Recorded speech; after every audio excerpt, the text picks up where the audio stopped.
बांग्लादेश में जिस तरह के हालात बने हुए हैं शेख हसीना के पद छोड़ने के बाद, अब अंतरिम सरकार के प्रमुख बना दिए गए हैं मोहम्मद यूनुस। और वहां के राष्ट्रपति शहाबुद्दीन ने इसका ऐलान भी कर दिया है कि मोहम्मद यूनुस अब अंतरिम सरकार के प्रमुख होंगे। बांग्लादेश में मोहम्मद यूनुस को कमान फिलहाल सौंपी जा चुकी है। और आपको बताते चले कि नोबेल पुरस्कार विजेता रहे हैं मोहम्मद यूनुस।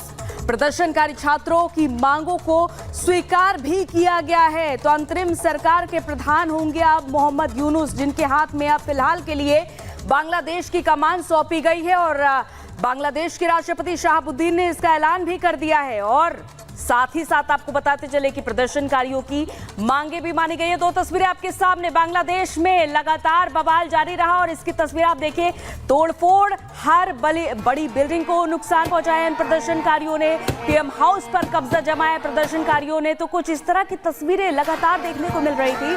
लेकिन अब दूसरी तस्वीर में आप देख पा रहे हैं मोहम्मद यूनुस को, जिनको अब अंतरिम सरकार का प्रमुख बना दिया गया है। और फिलहाल तक के लिए मोहम्मद यूनुस ही बांग्लादेश की कमान संभालेंगे, जिसका भी फैसला हो चुका है। तो एक तरफ मोहम्मद यूनुस को कमान सौंप दी गई है, लेकिन इस बीच आपको बड़ी खबर यह बता दें कि शेख हसीना 48 घंटे के भीतर भारत छोड़ सकती हैं और यूरोप के किसी भी देश में वो ले सकती हैं शरण। ये बड़ी खबर आपको बता दें, 48 घंटे के भीतर भारत छोड़ सकती है शेख हसीना। अभी हिंडन एयरबेस के सेफ हाउस में शेख हसीना मौजूद है, लेकिन ये जानकारी मिल रही है कि वो यूरोप के किसी भी देश में शरण ले सकती हैं। तो 48 घंटे के भीतर भारत छोड़ सकती है शेख हसीना। वहां पर तख्ता पलट के बाद, प्रधानमंत्री पद से इस्तीफे के बाद सीधे शेख हसीना भारत पहुंची और यहां पर अभी सेफ हाउस में वो मौजूद है। हिंडन एयरबेस पे सेफ हाउस में वो इस वक्त मौजूद है। लेकिन ये बड़ी जानकारी मिल रही है सूत्रों के हवाले से कि 48 घंटे में भारत छोड़ सकती है शेख हसीना। यूरोप के किसी भी देश में वो शरण ले सकती है। 3 तस्वीरें हम आपको दिखा रहे हैं। देखिए, हिंदुओं के खिलाफ जहां एक तरफ बांग्लादेश में हमले थमने का नाम नहीं ले रहे हैं, कई जिलों में लगातार हिंदुओं के खिलाफ हिंसा देखने को मिल रही है, मंदिरों पर अटैक किया जा रहा है। तो वहीं दूसरी तरफ आपको बता दें, सरकार की भी पूरे घटनाक्रम पर, पूरी सिचुएशन पर नजर बनी हुई है, जो कुछ भी इस वक्त बांग्लादेश में घट रहा है। तो उधर पाक की राह पर बांग्लादेश, ये बड़ा सवाल खड़ा हो रहा है, क्योंकि जिस तरीके से पाकिस्तान में जो कट्टरपंथी संगठन है वो लगातार हावी है, फौज हावी है वहां की सरकार पर। ऐसे में बांग्लादेश में जो अभी स्थिति बनी हुई है, उसके बाद बड़ा सवाल ये खड़ा हो रहा है, क्योंकि बांग्लादेश में भी अब जो कट्टरपंथी संगठन है उन्होंने अपना कब्जा कर लिया है। और इस बीच बड़ा सवाल ये कि क्या पाकिस्तान की राह पर निकल पड़ा है बांग्लादेश। बिल्कुल, जैसा कि गायत्री आपको बता रही है कि आखिर हिंदुओं को क्यों टारगेट किया जा रहा है। जब आरक्षण की मांग पर यह प्रदर्शन शुरू हुआ था, तो अब आपको यह भी बताते चले कि मोहम्मद यूनुस होंगे बांग्लादेश की अंतरिम सरकार के प्रमुख। और तीनों सेना प्रमुखों और प्रदर्शनकारी छात्रों के प्रतिनिधियों से बातचीत के बाद राष्ट्रपति शहाबुद्दीन ने प्रदर्शनकारियों की मांग पूरी की। शेख हसीना फिलहाल भारत में मौजूद है और अगले 48 घंटों में यूरोप के किसी देश में राजनीतिक शरण लेने की खबर भी सामने आ रही है। देखिए बांग्लादेश के ताजा हालात पर हमारी खास रिपोर्ट।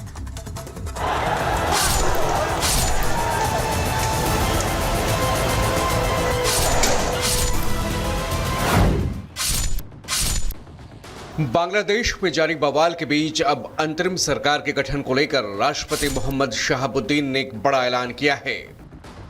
हिंदुओं के खिलाफ हिंसा, आगजनी, जबरदस्त लूटपाट और हुड़दंग के बीच बांग्लादेश के तीनों सेना प्रमुखों और छात्र नेताओं के साथ बैठक में राष्ट्रपति शहाबुद्दीन ने मोहम्मद यूनुस को अंतरिम सरकार का प्रमुख बनाए जाने का ऐलान किया। गौरतलब है कि शेख हसीना के पीएम पद से इस्तीफे और बांग्लादेश छोड़ने के बाद सेना ने बांग्लादेश में 48 घंटों के भीतर नई सरकार के गठन का ऐलान किया था। राष्ट्रपति ने तत्काल चुनी हुई संसद भंग कर दी थी और छात्रों की मांग थी कि मोहम्मद यूनुस को सत्ता की कमान सौंप दी जाए। अब छात्रों की इच्छा को ध्यान में रखते हुए राष्ट्रपति शहाबुद्दीन की तीनों सेनाओं के प्रमुखों और बंग भवन में छात्र आंदोलन के 13 सदस्यों वाले प्रतिनिधि मंडल के साथ हुई बैठक में मोहम्मद यूनुस को कमान सौंपने का निर्णय लिया गया। अब जरा ये भी जान लीजिए कि आखिर कौन है मोहम्मद यूनुस, जिन्हें अंतरिम सरकार का मुखिया चुना गया है। 28 जून 1940 को चटगांव में मोहम्मद यूनुस का जन्म हुआ।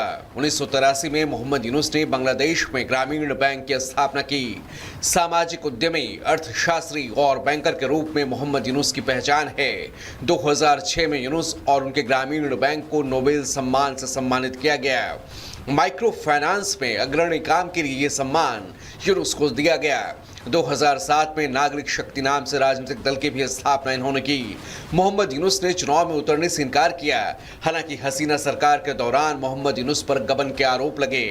इस साल जनवरी में गबन मामले में 6 महीने जेल की सजा भी सुनाई गई। हसीना सरकार के खिलाफ प्रदर्शन कर रहे छात्रों ने नोबेल विजेता मोहम्मद यूनुस को सरकार बनाने में मदद का न्योता दिया था, जिसे उन्होंने मंगलवार शाम को स्वीकार कर लिया।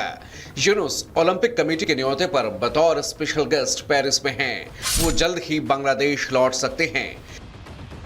यूनुस ने कहा कि छात्र कई दिनों से प्रदर्शन कर रहे थे, उन्हें इसकी भारी कीमत चुकानी पड़ी है। अगर छात्रों और देश की जनता ने इतनी कुर्बानी दी है तो मेरी भी कुछ जिम्मेदारी है। यही सोचकर मैंने छात्रों की मदद करने का फैसला लिया है।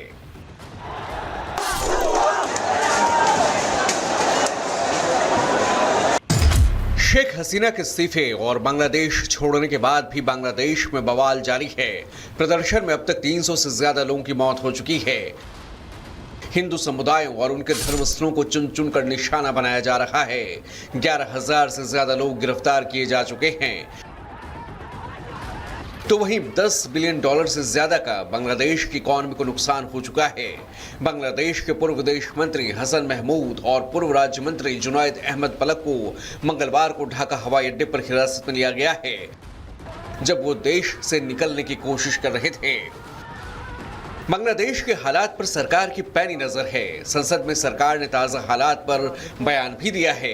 वहीं शेख हसीना भारत में ही हिंडन एयरबेस पर सेफ हाउस में हैं और 48 घंटों के भीतर उनके यूरोप के किसी देश में शरण लेने की खबरें सामने आ रही हैं। হাসিনার বিরুদ্ধে বলছেন আজকে শেখ হাসিনা না থাকলে বাংলাদেশ এতদূর আসতে পারত? অসম্ভব। কেউ কল্পনা করতে পারে নাই যে বাংলাদেশ এরকম উন্নতি করবে, এরকম উন্নয়ন হবে। ঠিক আছে, শেখ হাসিনার পর আপনাদের কি হবে সেটা আমারও চিন্তার বিষয় না, আমার পরিবারের আর চিন্তার বিষয় না। আপনারা বুঝবেন এটা আর আন্দোলন না। যখন পুলিশ হত্যা করা হচ্ছে, নিরীহ মানুষের উপর হত্যা করার কাণ্ড চলছে, মানুষের বাসায় আগুন দেওয়া হচ্ছে, জার্নালিস্টদেরকে হত্যা করা হচ্ছে, এটা হয়ে গেছে। वहीं अमेरिका ने भी लोकतंत्र का हवाला देकर अंतरिम सरकार में सभी पक्षों की भागीदारी सुनिश्चित करने का बांग्लादेश से अनुरोध किया है। So we're monitoring the situation in Bangladesh very closely. We have long called for respective democratic rights in Bangladesh, and we urge that the interim government formation be democratic and inclusive. We commend the army for the restraint they have showed. We encourage all parties to refrain from further violence and restore peace as quickly as possible. Bangladesh Bharat का सबसे बड़ा कारोबारी साझेदार है। 2020-21 में $10.78 billion अमेरिकी dollar का कारोबार हुआ। वहीं 21-22 में ये कारोबार 44% बढ़कर $18.14 बिलियन अमेरिकी डॉलर तक पहुंच गया। 22-23 के बीच भारत बांग्लादेश का कुल कारोबार $15.93 बिलियन अमेरिकी डॉलर रहा। इसके अलावा हाई स्पीड डीजल ले जाने में भारत बांग्लादेश मैत्री पाइपलाइन बेहद अहम है। भारत ने पिछले कई दशकों से बांग्लादेश की सड़क, रेलवे, बंदरगाहों को बनाने के लिए हजारों करोड़ रुपए दिए हैं, लेकिन बांग्लादेश में हालात खराब होने की वजह से कारोबार पूरी तरह ठप हो गए हैं। बॉर्डर पर सैकड़ों ट्रकों को रोक दिया गया है। इतना ही नहीं, बांग्लादेश में भारत की कई कंपनियों के दफ्तरों को बंद कर दिया गया है और कई अपनी दफ्तरों को बंद करने की तैयारी में है। जाहिर है बांग्लादेश के लिए आगे का रास्ता चुनौतीपूर्ण है और हिंसा की जो साजिश बांग्लादेश में रची गई, जिसका परिणाम शेख हसीना की सत्ता और देश से विदाई के रूप में सामने आया है, अब वो किस मोड़ पर जाकर थमता है, ये देखना होगा। Bureau report, Republic Bharat.